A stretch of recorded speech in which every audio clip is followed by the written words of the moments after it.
Do you think love one day will be an outdated concept? I hope not. I do worry about it because I think that online dating apps have kind of gamified and commodified love, um, to the and probably made commitment seem like less of an attractive prospect, because if you know that you can always just get your phone out of your pocket and find a date, then why stay with your partner when they're going through a period of depression or something? It might, or why stay with your partner when they become less attractive when you can find a new partner really easily? And that does worry me. Hi, Natasha. Hi, Paul. Okay, so I'll get straight into it. My first question is, to quote many songs, what is love? Yeah, that's the $1 million question, isn't it? Mm. So I don't have a set view on this really. It's not something that I've given a great deal of thought to. But I suppose the debate lies over kind of whether it's an emotion or an attitude or a preference or a way of valuing, or it's been argued as well that it might be a syndrome. So kind of like how depression comes along with various emotions and attitudes and behaviours, that love might be kind of akin to that. I think that view probably is the one that most resonates with me. I think we often talk about love as a feeling or an emotion, but really love is something that makes us have lots of other emotions rather than being an emotion itself. I mean, when you think about it, it is quite different from other emotions. Like when you're angry at a specific thing and it's time, but it's usually time bound, and yeah, you feel it intensely and then it goes away. Whereas love is something that you can experience even if you're not feeling it at that time. You might not even be thinking about your mum, but you still would say that you love her, even though she's not in your mind at all at that moment.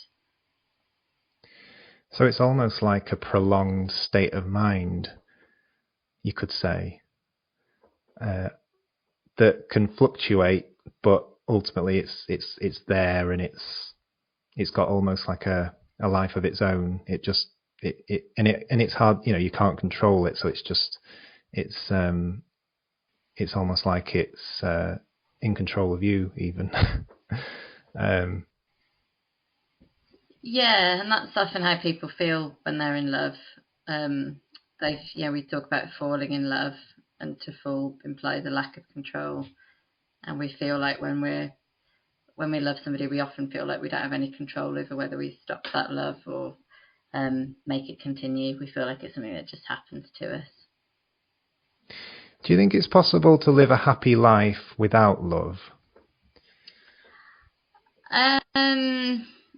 I mean, I guess anything's possible. It depends how far you want to take it. So it might be possible to live a happy life without loving people, but it might be that somebody would need to love something, whether that's democracy or God or tomatoes or cycling. It seems like there has to be. I mean, I would say, you'd want to at least like certain things, and well, more than like them, you want things to sort of ground you and give your life a structure. And I think that love does that. That initial description you gave of love, would you apply that to both romantic love as well as family love and even friendships? Or do you think that romantic love has qualities that the others don't? Yeah, so I think that all the kinds of love that you just mentioned share features in common here. They're all involve caring for the well-being of the beloved. They all involve valuing them in some degree, and they all involve some kind of attachment as well. But romantic love different from, well, it's different from familial love in that it's chosen. Like friendship is the chosen kind of love, and you do at least have some control over your friends, or who you're friends with, or who you're in a romantic relationship with. But it's So how else is it different? I mean, a key thing that people tend to say is that it's different because it involves sex, and sexual desire, but that doesn't seem to be true for everybody. So it's not true for asexual people, for example, who don't experience sexual attraction at all. But not all asexual people want to be in romantic relationships, but many do, and many have successful romantic relationships, and they're capable of distinguishing their romantic relationships from their friendships and their familial relationships in the absence of sex. So that does suggest there is a quality about romantic relationships that goes beyond sex, but also distinguishes it from other types of relationships. And that to me suggests, or that gets to the heart really of what we mean when we say love. When we're talking about, love romantically. Yeah, and it's very hard to pinpoint what that thing is. So I mean, there are various things that we could point to, like romantic partners tend to be kind of more casually, physically affectionate with each other than friends are. So friends might hug each other or be physically affectionate in some ways, but it's kind of less. It tends to be less sort of casual. Romantic partners might just put a hand on the other one's knee, or I don't know, brush up against each other in a way that friends wouldn't. But I think there are also quite important differences in the sort of structures of the relationship. So romantic relationships, I don't think they need to be exclusive to two people, but they do need to be more boundaried and more exclusive than friendships. You kind of need to, and they tend to need to know who have a start and a finish. Romantic relationships in a way that friendships don't, as such. Friendships you can gradually become friends with somebody, and friendships can sort of fizzle out. Whereas with romantic relationships, it's very important to know who's in and who's out and what's going on. There's more of a commitment element, isn't there? I think that seems to be a key difference. Yeah, I think romantic relationships involve more sharing your life more and in a more substantial way than the friendships do, and part of that involves commitment. And I think I'm not a psychologist, but I think part of that's probably to do with the kind of attachment that romantic partners have towards each other, which friendships don't, and that makes us more vulnerable to each other in romantic relationships, so we're more in need of that kind of commitment. What kind of determines who we fall in love with? Like, to what extent can we control it, and do we control it, or is it completely out of our hands? So there are two kind of key camps in the philosophy of love. There's the irrational camp, which says that love is just outside of the bounds of rationality. We have no control over it. It's involuntary. We just happen to love whoever we love. And then there are the rationalists who say, well, no, we love people for their properties, or we love people for the relationship we have with them. And those are a couple of examples. And so if you're an irrationalist, you'd say, well, no, we have no control over it. But if you're a rationalist, you might say, well, we have some control because we can decide. We might not be able to decide which properties of somebody we value, but we can kind of decide whether we put ourselves in a position where they might be able to make those properties available to us.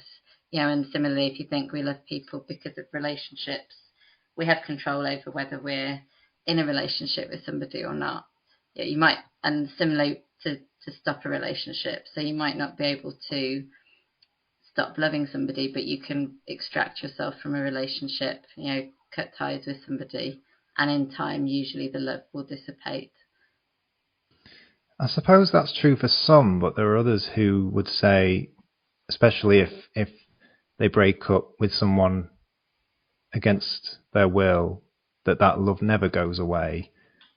And that suggests to me that there's just as we can't control it appearing, we can't control it disappearing as well. Yeah, I think those kind of cases are interesting. Sort of the case where people have a relationship, I don't know, in their 20s, and then the relationship ends and somebody never gets over the other one and never stops loving them. And I don't know, I mean, I wonder how much of that you can say is that really love, or is it more a kind of longing for a relationship or longing for a past? Because I wonder how possible it is to love somebody if you've not seen them for 40 years and you don't know who they've become, and you're not capable of affecting their life, or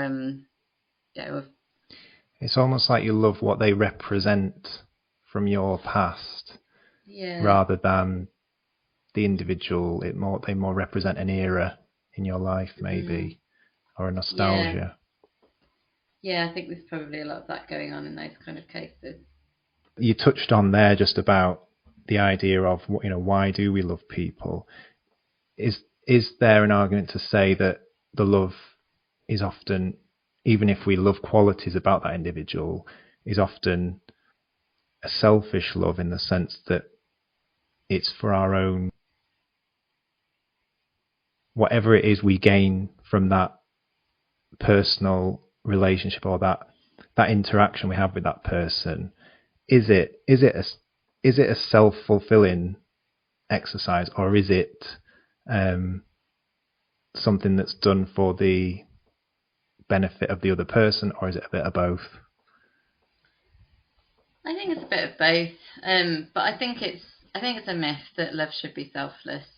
I think, and I don't think that's how we want to be loved either. We want to make, ideally at least, we want to make the people that love us happy through loving us, right? So we want them to get something from loving us. And I mean, if you were in a relationship with somebody and they said, I absolutely despise being with you, and that you bring me nothing but misery, but I'm going to love you regardless and care for your well-being, you probably wouldn't be very happy with that kind of love.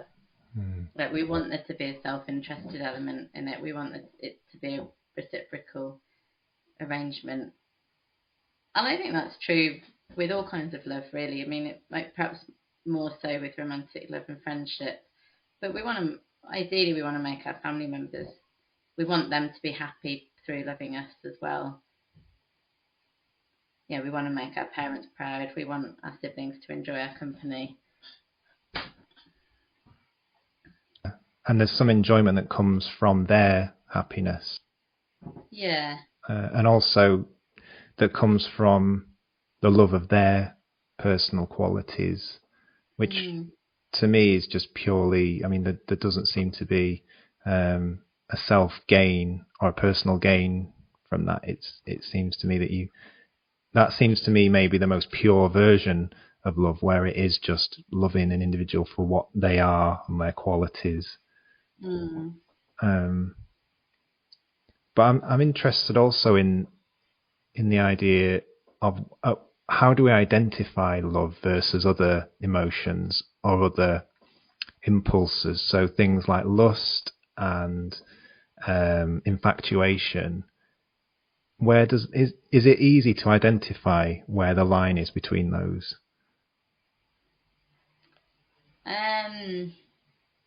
Probably not. I don't think. I mean, I think people do confuse lust and infatuation with love a lot, and I think a lot of relationship problems come from people's desire to hold on to the infatuation stage of a relationship. I think that is what love means, because that's the kind of view of love that's sold to us through media portrayals of love. But actually, in fact, infatuation isn't love. That's just a kind of stage on the way to a relationship. So yeah, it's difficult to identify love. It's difficult to distinguish love from caring as well, because sometimes we might care for people but we don't love them. And I think you probably need, I think to distinguish love, perhaps you need to kind of care for somebody, to value them, but also to be attached to them, and, for them to be meaningful to you. And I get that idea from philosopher Monique Wonderly, whose work I really like. She gives a great story. She tells a great story of a couple, Alejandro and Denise. And Denise is about to go and live on the International Space Station for 6 years or something like that. And that's her lifelong dream. And Alejandro is just purely happy for her, and he just says, "Great, let me go and pack your bags for you and help you." And she says, that he's caring for her well-being and he's being selfless there, but it doesn't seem like he loves her because she's not kind of necessary in his life. So I think that is another element of love, the sort of the need for somebody. I think that's that it's okay to need the people that we love, as well as caring for their well-being. I suppose it's putting them before their needs before your own needs, almost like that kind of old saying, you would die for someone. It's like, as long as I know this person's happy and safe and well, it doesn't matter about my own needs.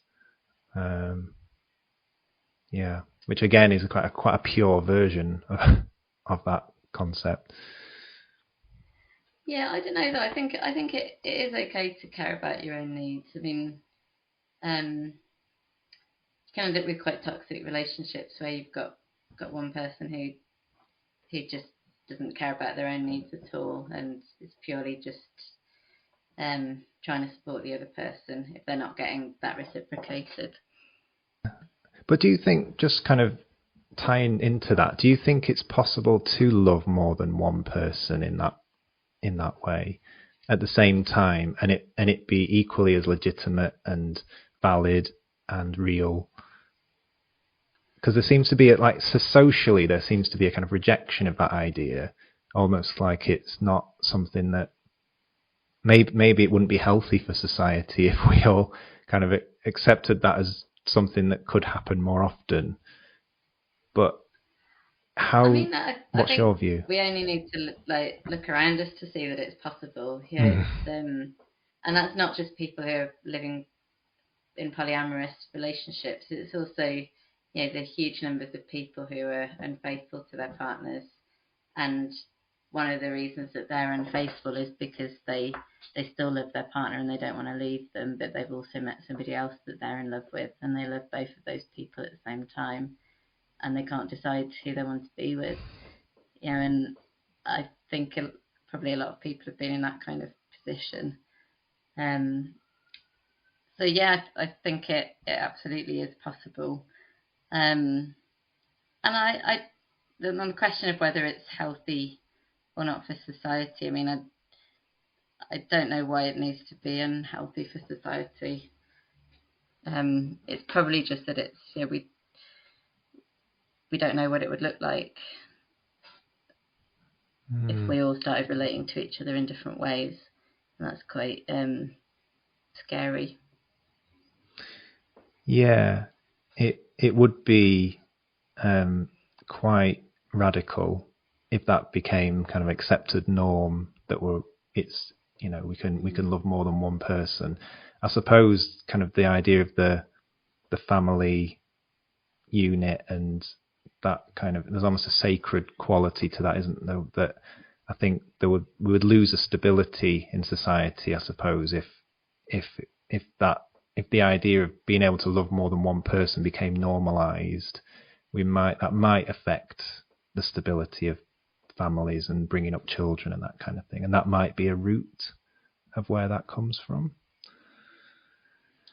I don't know though. I mean, there are a lot of parents don't live together, and you have blended families. You could have and polyamory doesn't necessarily mean instability. Like it might take the form of a core couple who raise children together but have other relationships on the side. and that could be a stable arrangement for those people. Or I think this is much less common, but you might have 3 people who are all in a relationship together, or 4 people who are all in a relationship together, and again that can be a stable unit. So I don't think it's inherently less stable, but yeah, I take the point that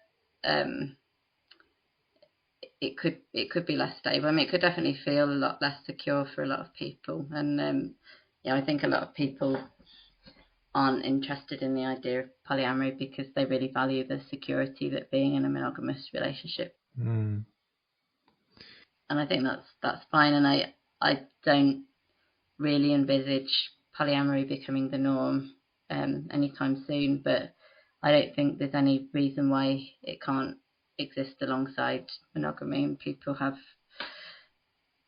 can have different relationships as suits them. Yeah, and so it could just be a cultural phenomenon or an upshot of something that's come about historically, but actually isn't necessarily written into our, or we're not programmed. We could be more flexible than that as a species, that we might be able to actually operate like that and live perfectly happy lives with perfectly functioning relationships. But I think I err on the side that it probably is. We are programmed to some extent to be monogamous for the most part, but I think you do get individual variation in that respect.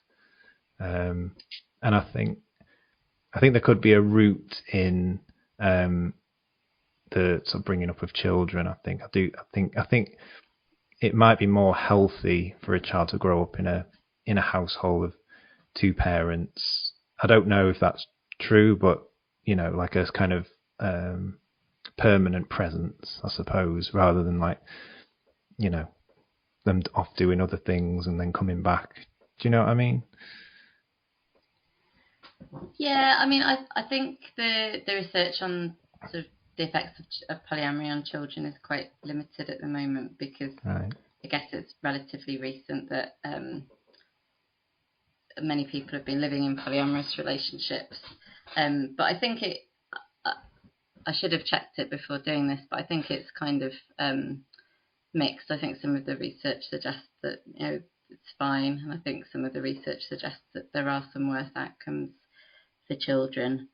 But I guess you've got to think what the alternative is as well, because if the parents would be really unhappy in a monogamous relationship and be fighting a lot, or be being unfaithful to each other furtively, then that might be worse for those, the children in that family, than the parents having a happy but open relationship.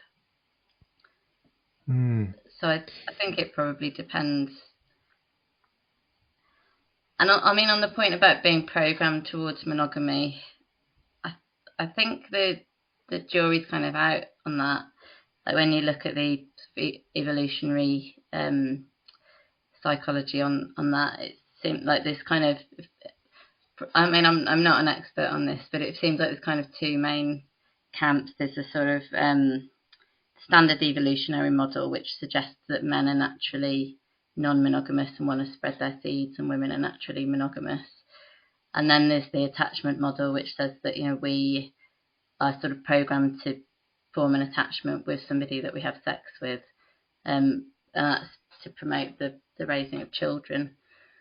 But even in that model, even in the attachment model, it doesn't really say anything about the need for sexual exclusivity. It's more sort of forming a pair bond with somebody for the purposes of raising children.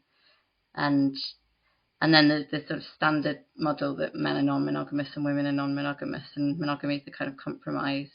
I think there's quite a lot of conflicting evidence around that as well. So I think I don't know if we know really exactly yet what we're programmed for. And I guess even if we were programmed for monogamy, that's not to say that we have to go along with our programming. We go against it in lots of other ways.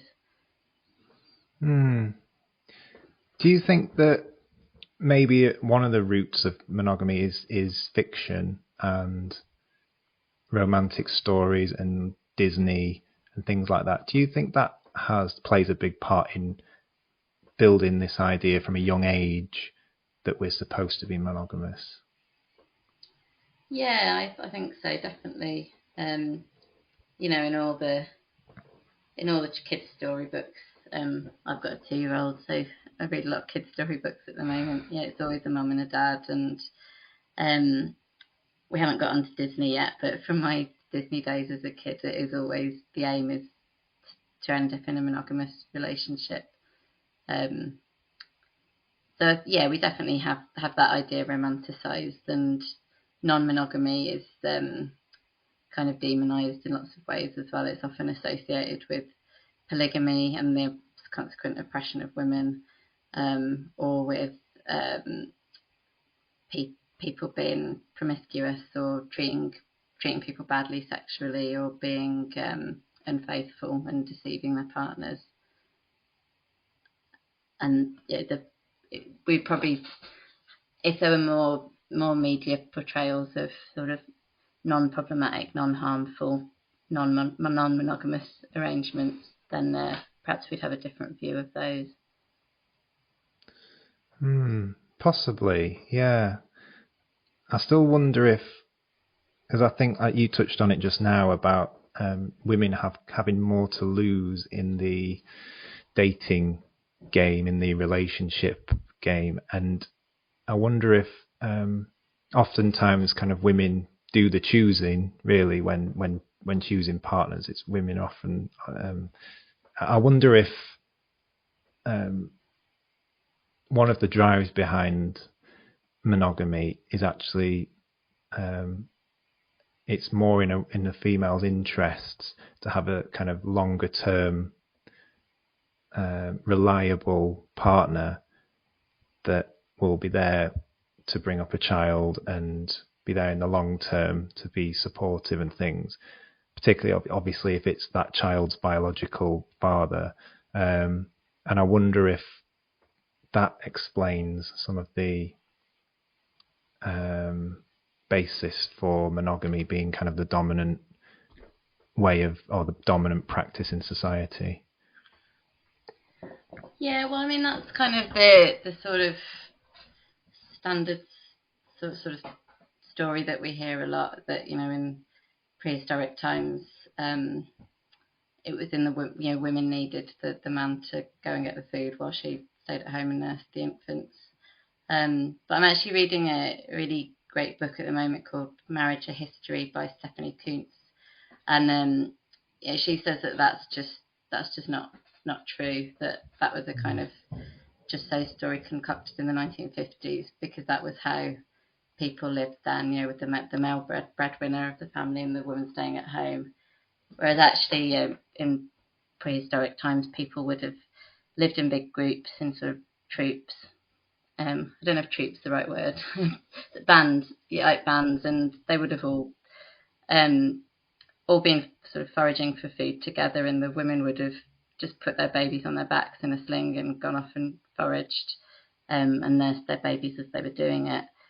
And they would have, you know, the foraging would have been, that women did, would have been the primary source of foodstuffs for the band, and any food that was hunted would have been shared among them. So it wouldn't have been, you know, and a single couple wouldn't have survived very long. People had to live in big groups. So I mean, yeah, so that's kind of the historical bit of it. I suppose nowadays, like, it is true that women are more vulnerable in the sense of, you know, being pregnant and going through childbirth and having a young infant sort of does make women vulnerable in many ways. And like I can see why that might make women more desirous of a sort of stable partner, at least in that period of life. But then that's potentially quite a short period. Like, not all women have children. Women that do, it will be sort of 18 years or so of their life when the children are around. So there's a question there of sort of whether how women who don't have children or who don't have children living with them might feel. And I mean, I guess men gain a lot from having a stable partner as well. Yeah, no, I can see that. I suppose it's the fact that women have to carry the baby for 9 months, and they get that. In terms of the courting or the the dating situation, I think women have to be a lot more cautious because in that sense they've got more to lose if they did become pregnant and then have to bring. Whereas the man might not stick around, and so she's got to be more careful. Actually, another question I was going to ask is, do you think love is a social sort of construct, or the concept of it? Yeah, it's a good question. I mean, one thing that I find interesting is when you kind of look at love poetry from, I don't know, Middle Ages or ancient times and across different cultures from all historical periods, like it often contains quite similar sorts of tropes, and that leads me to think that there is something quite universal about the experience. And I think that there was a big cross-cultural study that looked at this and found that some kind of romantic love does exist in basically all cultures across the world. People sometimes said that romantic love was invented by the troubadours, but I think that's not true. It's just that people often didn't love their marital partners romantically because they had arranged marriages. But yeah, there's sort of the very intense kind of love that's often associated with sex and sexual desire and the desire to be with the person and be attached to them and form some kind of unit, I think is quite universal. I imagine, I'm sure there are definitely bits of it that are socially constructed, and in particular, I think we are sold this idea that like it should involve intense infatuation and sexual desire constantly throughout the relationship, and I don't think that's realistic. But yeah, I think I think there must be something kind of biological about it for it to exist everywhere that you find humans. Yeah, I do think there must be an evolutionary route to helping our survival by having this intense bond that comes about through whatever circumstances that gives rise to it. It seems to be something, as you said, quite universal, but at the same time there are differences, as we touched on earlier, with sort of asexual people don't have the sexual aspect in their experience, and then other people might we talked about the kind of selfish type of love and then the selfless type. Although it's a universal experience, there's a lot of variation as well between different types. And I wonder, sort of, what do you think? Do you think that suggests it's actually a concept that could probably be split into about 10 different words, rather than just using one umbrella? Yeah, I often think that a problem with a reason why a lot of us are so unhappy in love is just because we only have one word, love, or why not necessarily unhappy, but why we get so confused by it. Where actually we need lots of different words to describe the way that we feel at different points in relationships and to describe the different kinds of love that we have for different people. I think in some other languages they do have, I think Japanese, if I remember rightly, there are lots of different words for love, whereas we've just got the one, and I think that impoverishes us conceptually. It might also be to our detriment as well, in the sense that we might use that word or overuse it for something where it doesn't apply, and that could result in people forming relationships that probably maybe ought not to, or people might stay in relationships longer than they should on the basis that, we're in love, but actually it's not that, or it's not strong enough to be called that. It should be called something else, and that might help to clarify for people the status of whatever they're in. Does that make sense? Yeah, I think often people can be very attached to somebody else, or very infatuated by them, or feel a great sense of need for somebody else, but it's not love as such. And those kind of those kind of feelings can often be the basis of unhealthy relationships. I think so. What do you think about the concept of marriage? Do you have or what is the general view? Do you think it's something that is outdated? Do you think it's something that adds a lot of value to society? I think I'm not kind of strongly in the abolition of marriage camp. I don't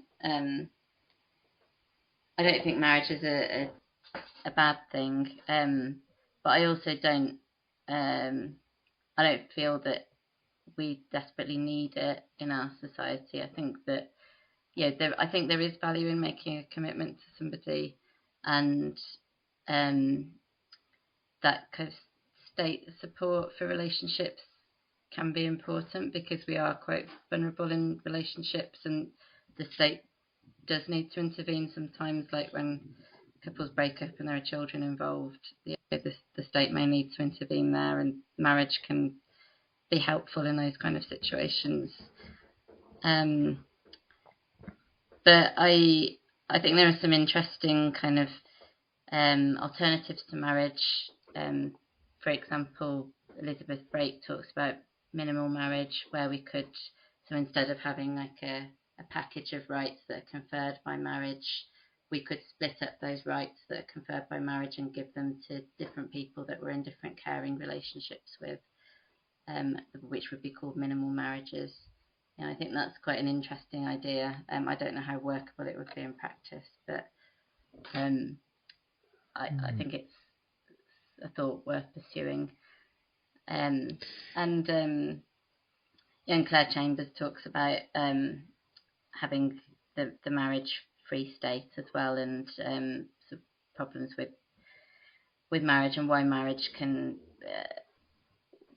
why it's damaging to our equality, because it prioritizes certain kinds of relationships over others, and it entails that people who are in functionally identical relationships as people who are in marriages, such as cohabiting partners with children, they don't get the same rights as people who've got married, and that's an unfair state of affairs, and I think that's true.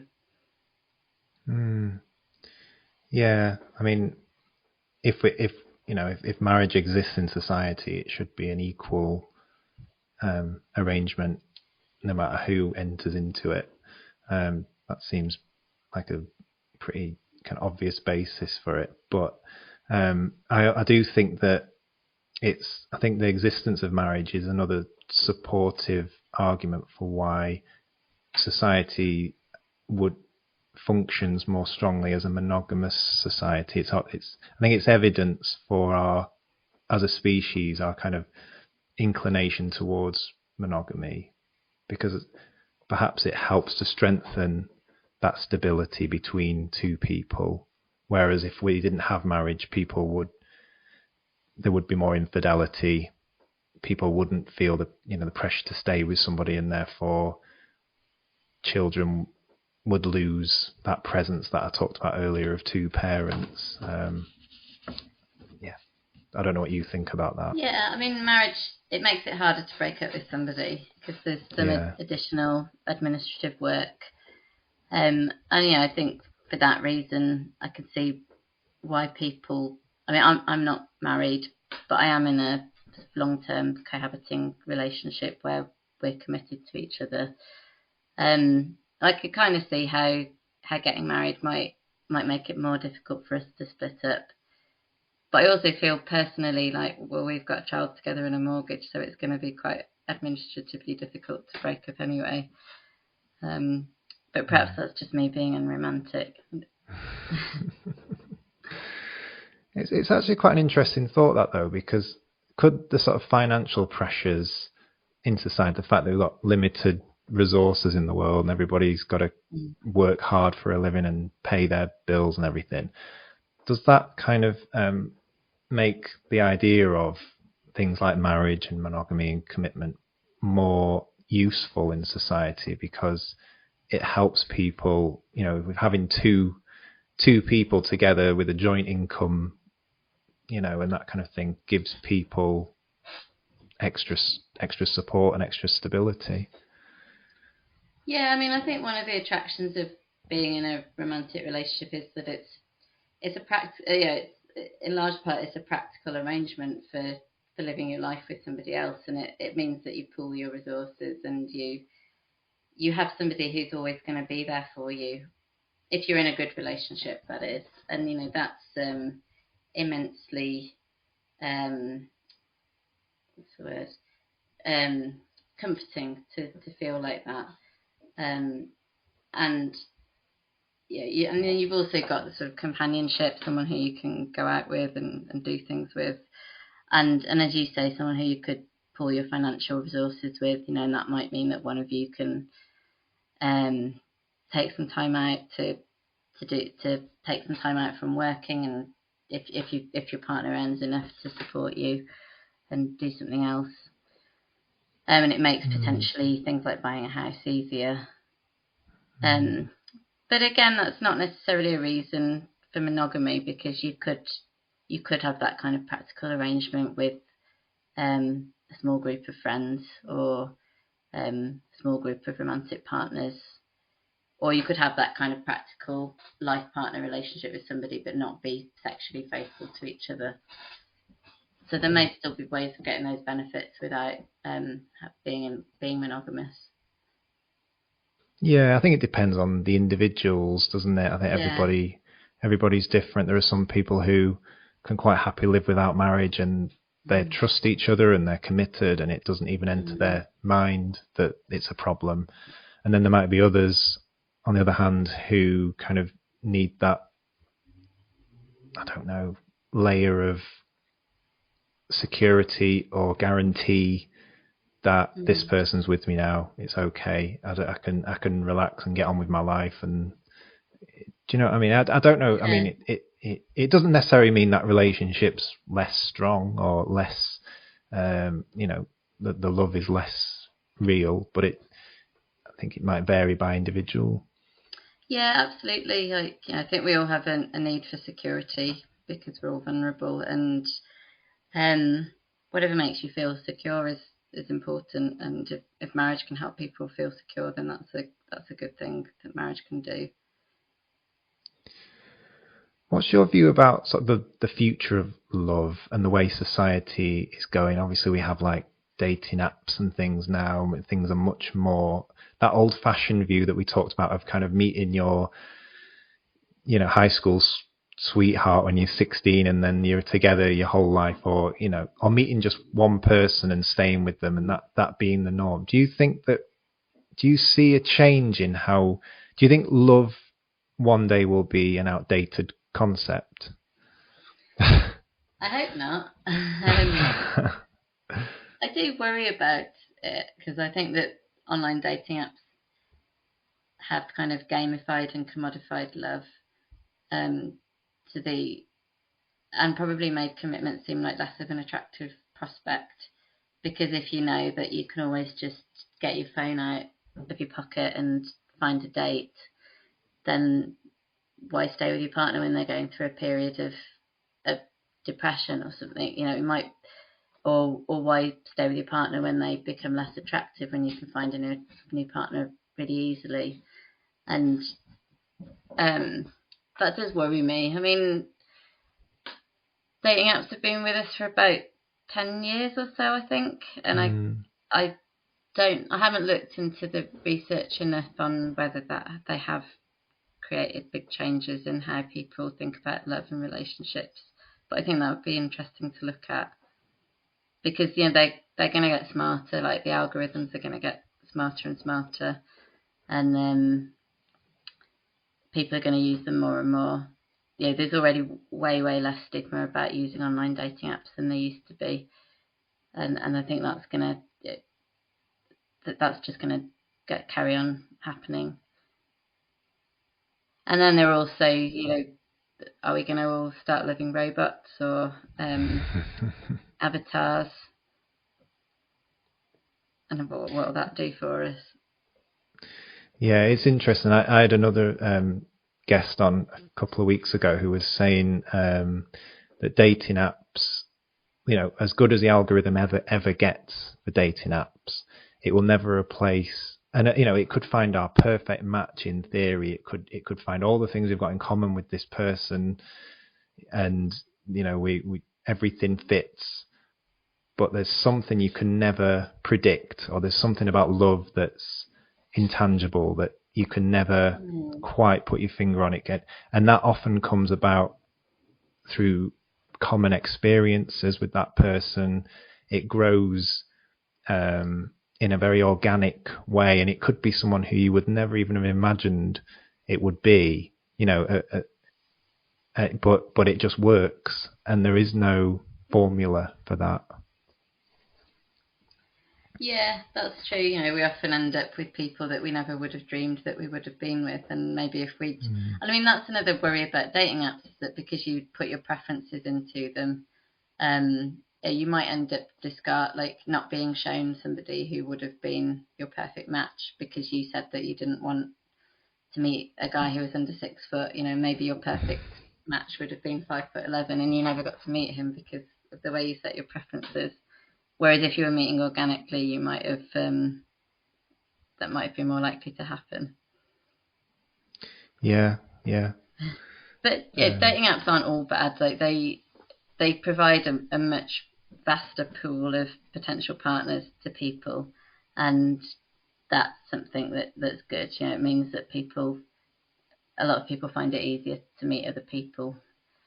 And then, not everybody's confident enough to walk up to somebody in a bar and ask them out. So I think they do have a lot of good as well as potential worries. I do wonder though if the chance of finding love, even though there's more choice, the chance of finding that, choice might not necessarily be a good thing, too much choice, because the temptation will always be there. Well, there might be someone better around the corner. If only I'd waited 3 more swipes, I would have found someone better. And I think that actually it does a disservice to that romantic love that we've always had traditionally, that we see in fiction and things. That I think it's almost the antithesis of that, because actually I think it works against that, because you would never have had that 10, 20 years ago. You would never have dreamed of thinking, if I'd waited 3 more days, I might have met someone else. You would just be grateful for what was put in front of you. Does that make sense? Yeah, absolutely. I mean, if you lived in a small village and there was only one other person of similar age to you, you'd just end up with that person. You wouldn't constantly be thinking, maybe I could have found somebody better. Whereas, I think that's a really big issue with dating apps, is that they create choice overload. And there are tons of studies that show that people are less satisfied when they have more choice. They're less satisfied with their purchases if they know that there were loads of other purchases they could have made, because they're always thinking, what if, or did I make the right decision? And I think that absolutely is going to be the case for dating as well. Like you say, it's always that I could have just done 1 more swipe and maybe they would have been an even more perfect match than this partner. And we just can't go through our relationships like that. I think this part of being in a romantic relationship with somebody does mean just sort of making a decision that you're going to be with them and commit to them in whatever kind of form that commitment takes for you. And you have to kind of throw your lot in with somebody and accept them and become vulnerable to them. And you can't do that if you're always thinking, might there be somebody else out there better for me? Yeah, exactly. Do you think that love ultimately has an evolutionary root, or do you think that there's something abstract, something sacred, something beyond physical that, and it, there's the evidence for that is that universality of it, that feeling of and that euphoria associated with it that's very difficult to explain in some sense. What do you think about that? I mean, I think love it could have sort of biological roots, but still be sacred and important and euphoric and transcendental and all of that stuff. So I mean, and I think that for the universality of love like that, for me that seems to suggest that there is something biological about it. Not just that it's only biological. I think, as you said earlier, it's culturally conditioned as well.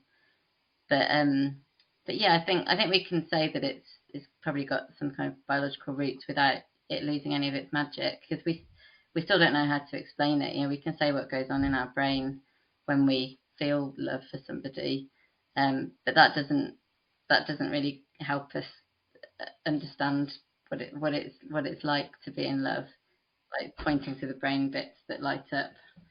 So I think there's always going to be something intangible about love, and we're never going to be able to fully explain it or understand it, and it's always going to make us irrational and stupid and euphoric and crazy. Yeah. Yeah, I think no matter how much we know about love, it's still going to make us feel all those ways. Yeah, I think it goes back to what you said at the very beginning. It's more than an emotion, isn't it? It's it goes far beyond that. Yeah. Yeah, I should have said at the beginning. Another philosopher I really like, Troy Jollymore, he describes love as a kind of vision, like a way of seeing somebody, and that there are kind of two parts to that. So one is that it gives you a sort of tunnel vision where you don't see all these other people as potential partners anymore, and then the other is it kind of gives you rose-tinted spectacles or beer goggles, so you evaluate the person you love in the best possible light. You see them in a good way. I think that's a nice way to think about love as well. Yeah, I agree. Yeah, Natasha, I've really enjoyed talking to you and asking you all about this fascinating topic. So thank you for giving me your time. Yeah, I've really enjoyed it too. So thank you so much for inviting me on this podcast. Thanks again. Bye, Paul. All right. Take care. Thanks for watching. There's going to be more episodes coming up. You can also listen on Spotify and Apple Podcasts and that sort of thing. Until next time, don't forget to like and subscribe, and I'll see you again soon.